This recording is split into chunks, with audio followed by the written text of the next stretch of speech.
This Friday, National Cabinet will be meeting in Canberra to discuss the next stages of restrictions imposed by COVID-19. While most of Australia prepares to ease restrictions, there is no end in sight for Victorians who might have to wait until September for things to change. Citizens are very concerned that the extension of these restrictions will have a huge social and mental impact on millions of Australians. This is a serious infringement of a core human right. It's the first time, I think, since the freedom of the church was granted by Constantine in the early 4th century that churches have been simply closed down. Life and, frankly, freedom as we know it are both going to change.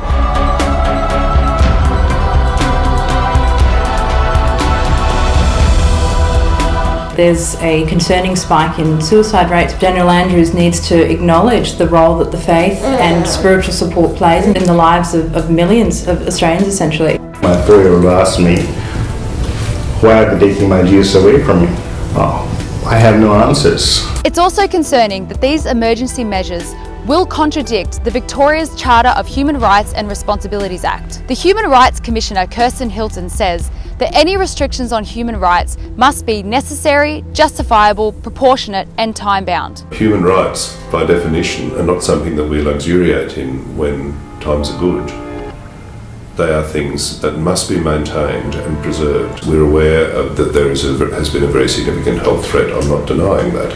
However we approach that has to be respectful of those core freedoms and those core rights. The state government will now have extraordinary powers. Many are confused why hairdressers and some retail stores are open, but they can't pray privately in their local church while practicing social distancing. Churches are often very spacious with high ceilings, making it arguably safer than your grocery store. There's really no reason that Australians shouldn't be able to access their churches and their religious institutions while taking reasonable precautions. The whole objective of us going into lockdown was that we were going to flatten the curve. That has happened. It's over. Let's get on with normalcy. Mr. Andrews, you need to trust the people that you represent.